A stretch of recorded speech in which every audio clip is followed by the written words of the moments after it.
I think some of you are going to just totally fall in love tonight with Psalm 98.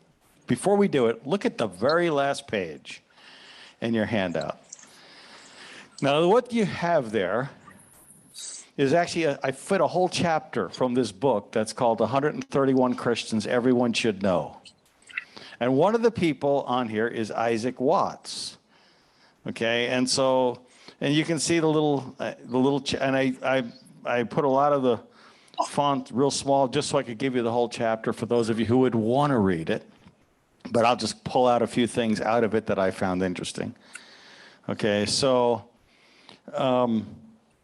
you'll notice on the left column, behold the glories of the Lamb, which he wrote that his first hymn, Behold the Glories of the Lamb, which received when he was young, which received an enthusiastic response, and the career of the father of English hymnody had begun. I was curious. I looked up, I just Googled the phrase, father of English hymnody. And the first article that came up was Britannica, and it was on him. So he's the father of English hymnody. And you can see that he lived like right on the heels of John Milton.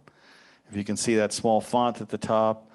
And George Washington was born, I looked it up, in 1730 something. So in other words, this is kind of that era. And then I want you to, on the right column, one of the hymns he wrote, When I Survey the Wondrous Cross. I imagine probably everybody here has heard that.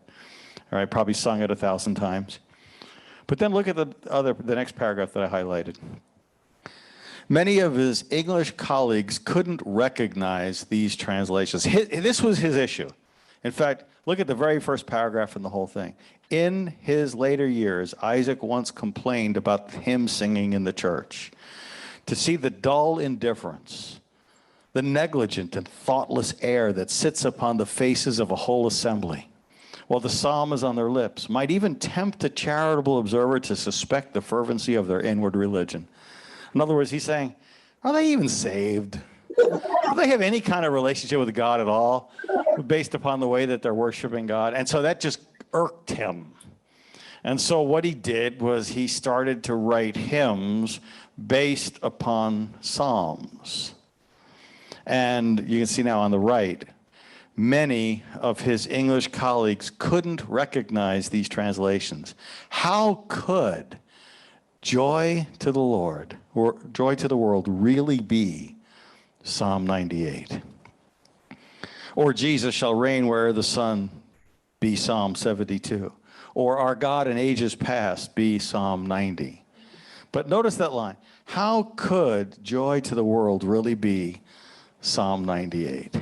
Let's go to the second to last page in your handout before we go. We're not going to go to the front until we do this first.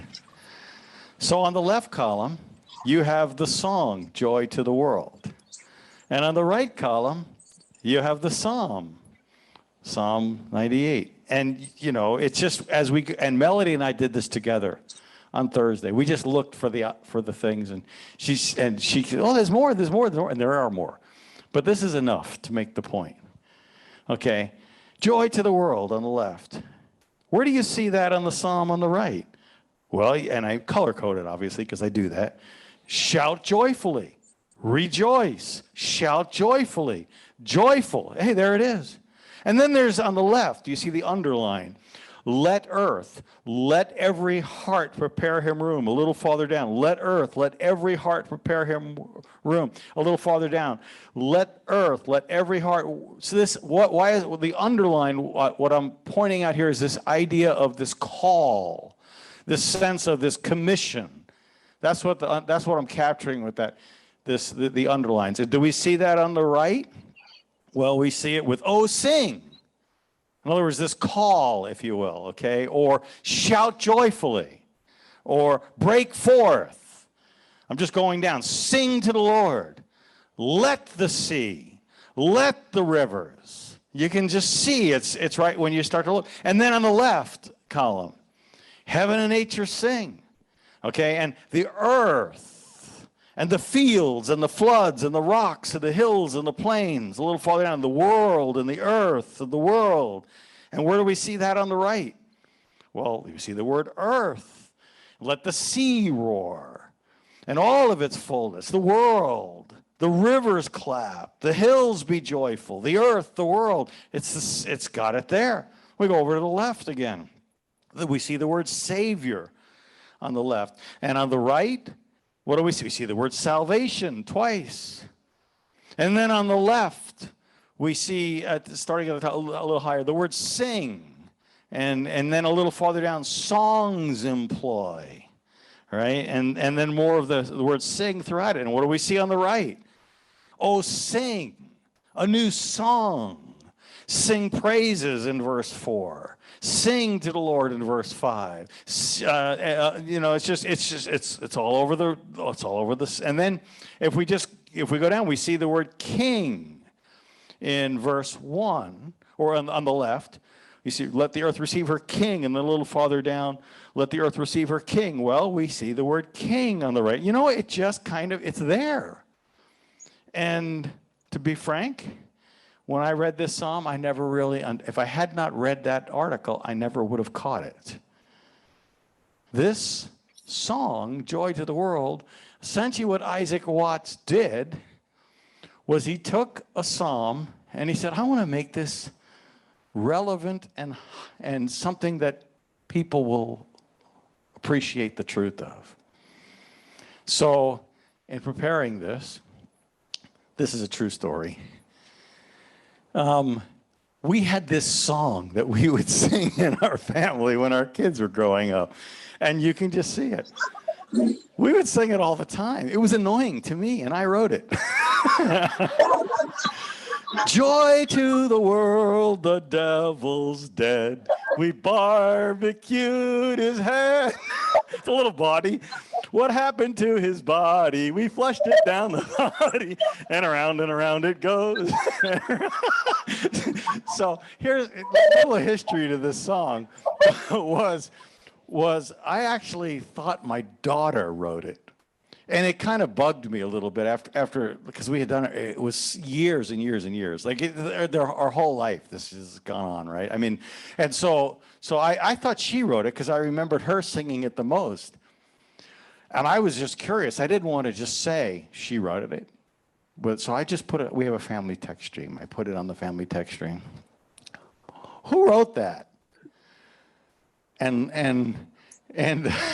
Josh and Laura. First, do you remember how the words go? They all just immediately piped up, all of them, right? And then who wrote it? And Mike said, I think I may have been the one to write it. Well, Mike, then one of the kids said, no, it couldn't be you, Mike, because I remember us singing this before Tim was born, right? And so it has to have been Dad. Because none of the kids, Laura was the one, and she's like, Laura was 6 when our youngest, when Tim was born. And so Mike would have been under 5. There's no way he wrote it. So the kids were like, Dad, it has to be you. I don't remember writing it. I remember having a lot of fun with it. And then I remember thinking, I wish we would stop doing this. Because it was a bit bawdy. And I'm enough of an old school person that I didn't really like it when my daughter would do it. Old school. But they all did it, and they all still do it. And so I did to Isaac Watts' song what he did to the psalm. Right? And the crazy thing, I feel good about it actually, is they obviously owned it to the point where one of them thinks, I wrote it. And the other's like, no, there's no way you wrote it. That's not possible. So, and he could see it also once that was pointed out. So let's look at the psalm. Now we'll go to the front. Now I've ruined your Christmases. But I've always loved that psalm. That song. And in fact, I pastored Assemblies of God church, a Gentile church. We had 3 Jews in the city. It was a completely Gentile church in a completely Gentile city for 20 years. We were in Minnesota. And so we would do Christmas things. And whenever we would do a Christmas thing, I always made sure you have to include this song. I always tell them that. It was the only one I would always say. You have to include this song. I don't care you can do whatever else you want, but that song you're going to include. And they were happy to do it. And then it would not have been unusual for me to, in the middle of any 2-3 times a year, could have been in July, whenever, for me to just sing the song in the middle of a sermon. Because I just always loved that song, right? And we ought to have joy like that, right? So with that in mind, I've never given you the Septuagint like I did here next to the New King James. Why did I do that? Only because I wanted you to see essentially there are some slight differences. I mentioned the Septuagint recently, I think maybe last week, and so I put some of the differences in the Septuagint in purple on the right. Most of interest perhaps would be the extra words by David in the title. So that's the Septuagint. It's pretty close. And then you have the NIV. And then on page 2, on the left, you have essentially you have the TLV and you have the Hebrew. So for those who like that. Sonsino has a very short opening. All nature is summoned to join in the acclamation of the Supreme King for his redemption of Israel from captivity. The psalm is made up of quotations and yet retains a refreshing spontaneity. And then I also gave you the introduction in the Jewish Study Bible. This kingship psalm highlights the military victory of God. It is closely related to Psalm 96. Both open with the formula, sing to the Lord a new song, and the conclusion of the psalm is a variant of the conclusion of Psalm 96. Both emphasize the role of nature in praising God. And both mention God's kingship in the middle rather than at the beginning. In fact, Psalm 98 can be seen as an actualized version of Psalm 96. 96:3 commands, tell of his glory among the nations, his wondrous deeds among all peoples. 98:3 claims, and now this is key here, claims in the past, all the ends of the earth beheld the victory of our God. So the reason why I gave you that little thing from the Jewish Study Bible is I thought it said it really well.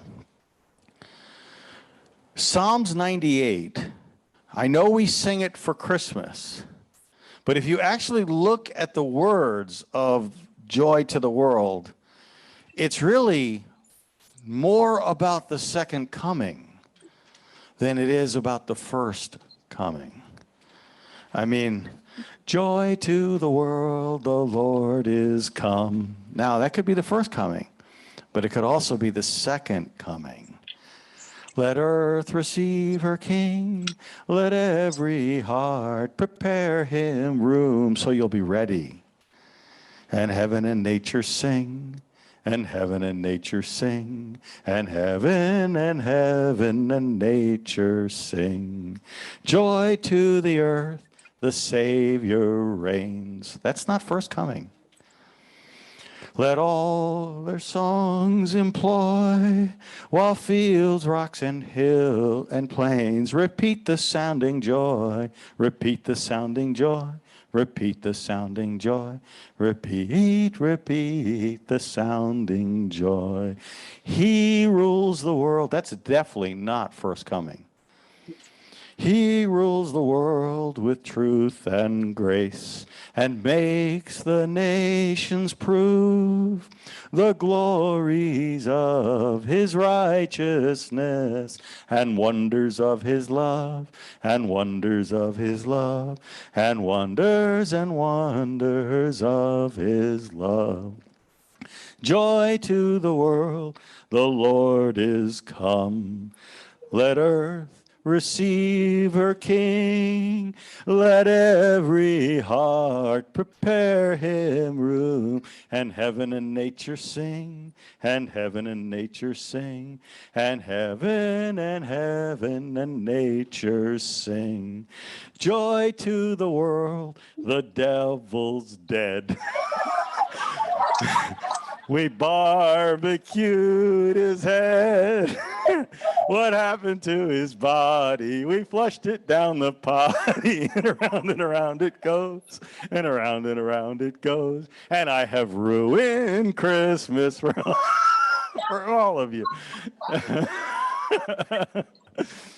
But anyway, this psalm is really about that second coming. And now Judaism doesn't think at it all in terms of second coming. They just see this day coming when God is going to rule. We call it the second coming, but Judaism, he's coming and he's going to rule, right? And that's what this psalm is about. And so Word Biblical Commentary says this on page 3. Psalm 98 is a divine warrior victory song, celebrating the return of Yahweh, the commander of the heavenly hosts. Divine warrior language is evident, and the style of the psalm is that of a hymn of triumph. God has triumphed. That's Psalm 98. It's over. He's done it. That's Psalm 98. And it opens with, I gave you a little bit more on the title there that I already pointed out about how it adds the word of David in the Septuagint. This is actually the only psalm that has in the Bible that just says a psalm in the Hebrew Bible. The only one that has that short of of the psalms that have subtitles. It's the only psalm that has a title that short. All of the others will say a psalm of David or a psalm of. And all of the kingship Bible psalms will all say a psalm of David. This is the only one in the Hebrew that just says a psalm. But the Septuagint says of David. In verse 1, "Oh, sing to the Lord a new song, for he has done marvelous things. His right hand and his holy arm have gained him the victory." Okay, his right hand and his holy arm, his powerful arm is not yet revealed in this world. It's coming, but it is not yet revealed. Isaiah 52:10, "The Lord has made bare his holy arm. And the eyes of all the nations and the ends of the earth shall see the salvation of our God." It's going to happen, but it hasn't happened yet. In Isaiah 53:1, "Who has believed our report, and to whom has the arm of the Lord been revealed?" And there is the picture of Isaiah 53:1 is this idea that God's rolled up his sleeve and gone to work. And you can see his strong arm. And so Isaiah is asking the question, who has seen his strong arm? Clearly, that is not the case yet in the world that we live in. The Lord came and he died, but he's going to come and the whole world will see his strong arm. And the day will come, on the right side, when the right arm of the Lord will be revealed to all creation. And that is what Paul is writing about in Romans 8. "For I consider that the sufferings of this present time are not worthy to be compared with the glory which shall be revealed in us. For the earnest expectation of creation eagerly waits for the revealing of the sons of God. For the creation was subjected to futility, not willingly." It didn't want that to happen. "Not because of him who subjected it in hope, because the creation itself will also be delivered from the bondage of corruption into the glorious liberty of the children of God. For we know that the whole creation groans and labors with birth pangs until now." In other words, what Romans 8 is saying is all of creation is just waiting for people to step into God's role for them, because they are all under the mess that Adam and Eve created. And creation wants humanity to become what humanity was created to be. And this psalm is about that moment when everything is restored and God is ruling and reigning. And Psalm 98:1 ends with that phrase, gained him the victory. The word is, this is a word that's usually used in military context, but the mention of his right hand in this verse really drives home the point. This is a divine warrior. That's what this psalm is celebrating, the divine warrior. He is coming. He's going to tread the winepress of the fury of the wrath of God Almighty. And the blood will splatter under his feet, Isaiah 63. And that is what this psalm is talking about. It's talking about the day when he has done it. And that day is coming. We don't live in that day, but that day is coming. On page 4, Psalm 98, verse 2. The Lord has made known his salvation, his righteousness he has revealed in the sight of the nations. Now, I love the fact that that word salvation is Yeshua. I love that. Now, I love the name Jesus. I do love the name Jesus. I changed the name of my last church from Sunrise Assembly to Jesus Assembly. I love the name Jesus. But he never heard the word Jesus. He knew the word Yeshua. Mary didn't know the word Jesus. Beautiful name. I love it. I love it. Beautiful name. But his name is Yeshua. Right? And the Lord has made known his Yeshua. And I found it interesting that Sonsino, just a Jewish commentary, Orthodox Jewish commentary, says that that's exactly the way they say it. Salvation, ... righteousness. The former was the effect of the latter.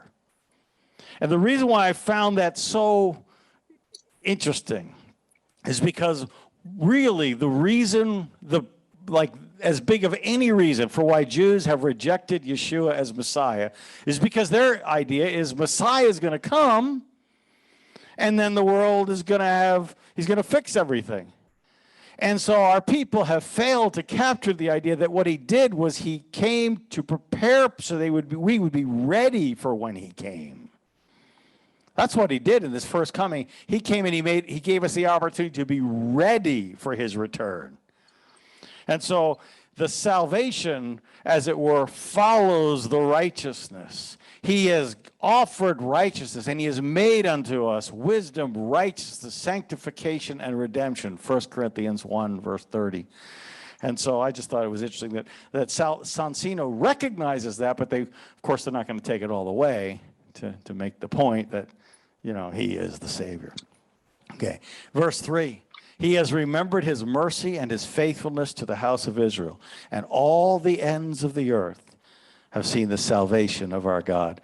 Well, the word mercy, chesed, we've talked about that a lot. Faithfulness, emunah, we've talked about it. These two words often go together, like in Psalm 92. It is good to give thanks to the Lord and to sing praises to your name, O God Most High, to declare your chesed in the morning and your faithfulness at night. It's like the way the psalmist made those like bookends for the day, morning and evening. In the morning, we've got this fresh start, this loving kindness. And the evening, we're still here because of the faithfulness of God. He's faithful. And talks about all the ends of the earth have seen the Yeshua of our God. That day is going to come. The perspective there is global. The day will come when all the ends of the earth will see who Yeshua is. It's going to happen. And then we come to verses 4 and 5, which really seem to describe this end-time orchestra of worship. And it's going to include more than people. People are going to break forth in song and praises. The harp is mentioned here, and trumpets and ram's horns and seas roaring and rivers clapping. So in verse 4, shout joyfully to the Lord. Shout joyfully. The verb is actually in this causative form, as in like, make it happen.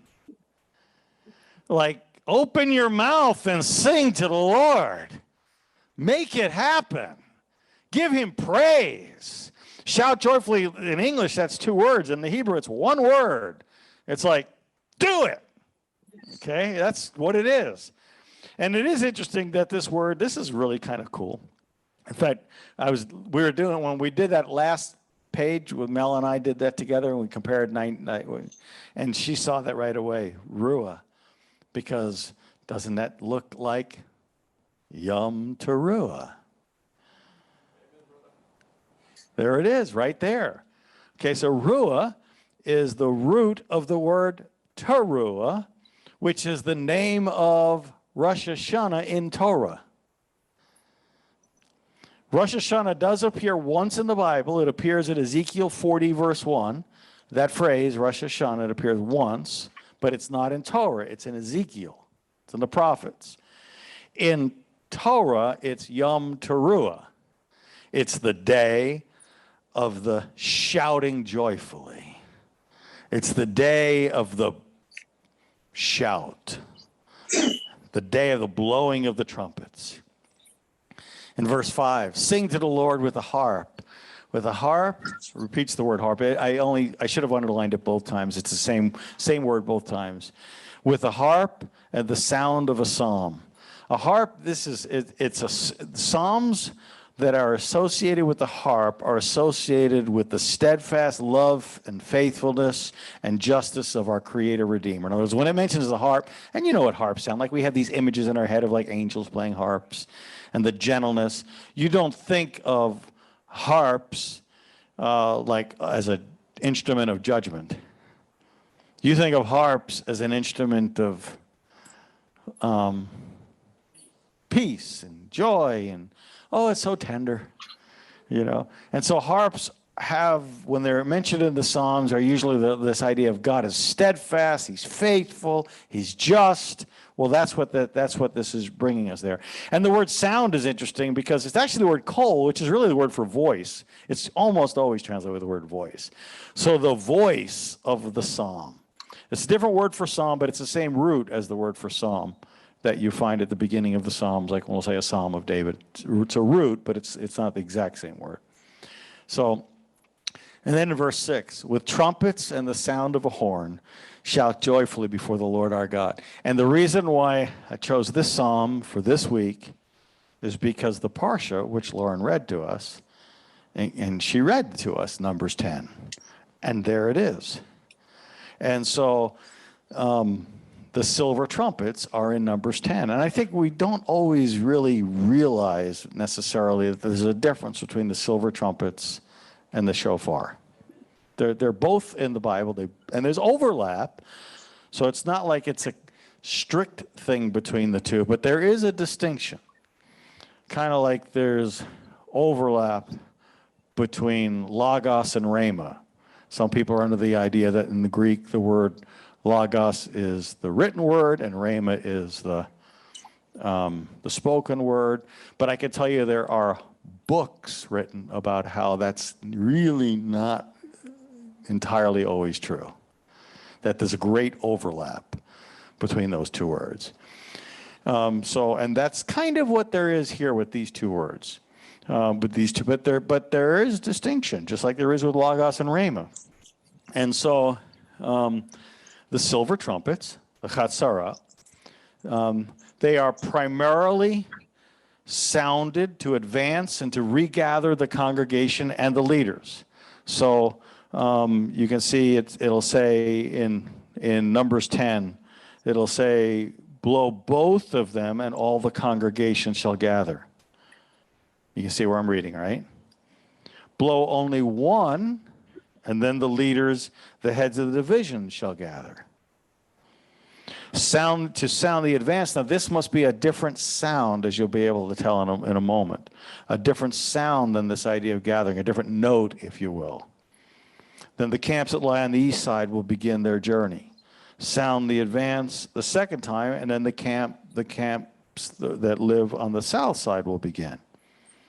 And then when the assembly is to be gathered together, you shall blow, but not the same sound as the advance. So it's a different note. It's sort of like when our shofar player plays the shofar for us in the Shabbat service. There's like, if you ever notice, there'll be 4 different kinds of sounds that he's offering.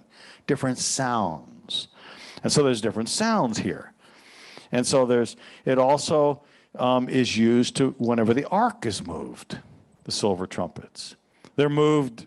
They are used at the rebuilding of the wall in Nehemiah. They're up there with trumpets, which is interesting because the word is trumpets there, chatzara, not shofar, and you just gotta wonder how could that be if they even had two of them. But that's what they had. They had metal trumpets apparently, and then it's used at a battle sometimes by priests.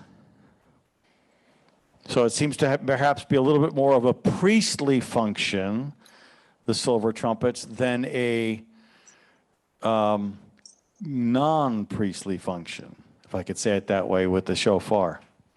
And you might like to read through all of them. So on the right column there on page 5, those are all of the places where you will find the word chatzara mentioned in the Hebrew Bible. And I know that a lot of us love the sounding of the shofar. And so you might want to do that. On the top of page 6, here's what Josephus said about the chatzara.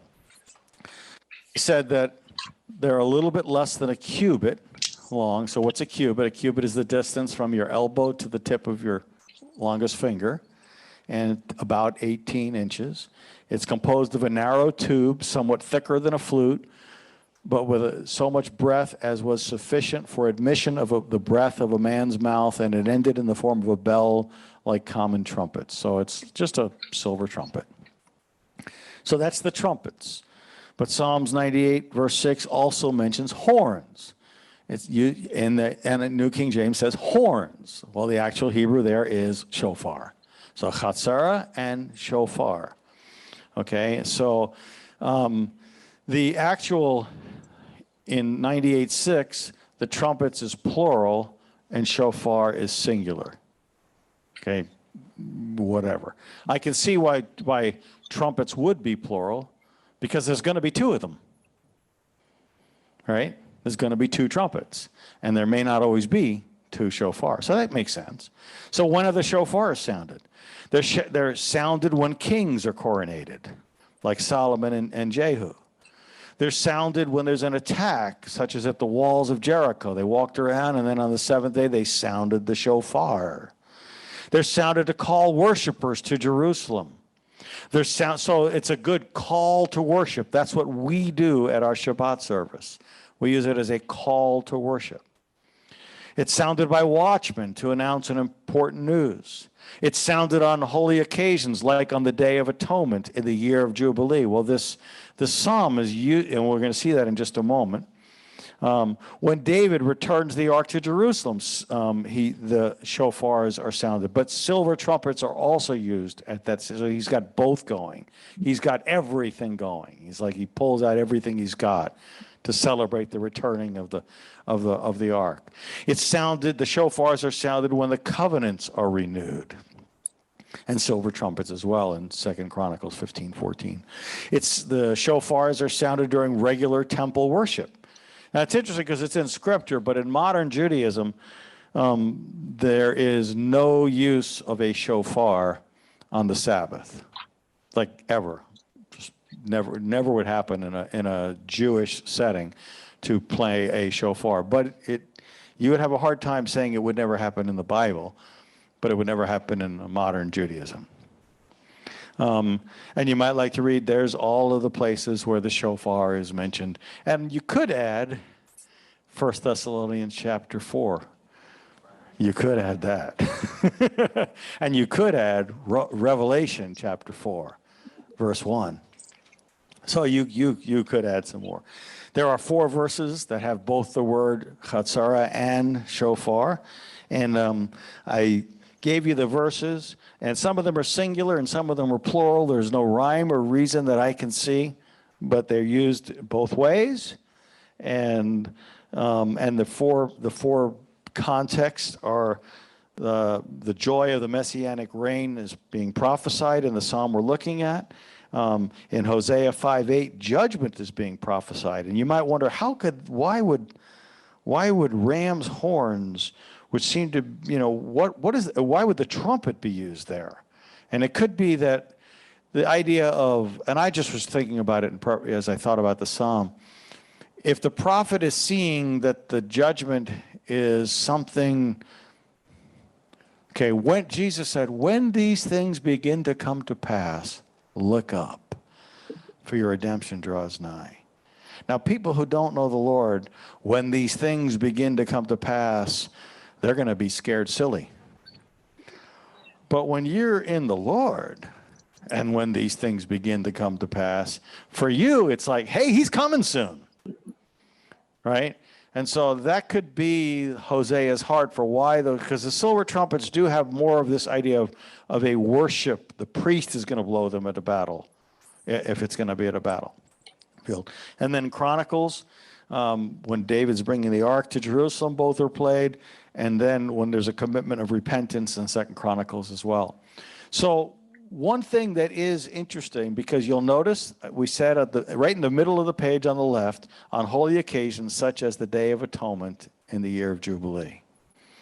Well, on page 7, the entirety of this psalm points to the ultimate fulfillment of the year of Jubilee. Okay, the year of Jubilee is every 50 years, right? So if you lived a good long life in those days, the average age lifespan in early America, I think, was 45. Okay, it wasn't real long. So if you lived a good long life in Israel, you lived to be 50, you could experience a year of Jubilee once in your life. Right? That's really the picture, right? You would get it.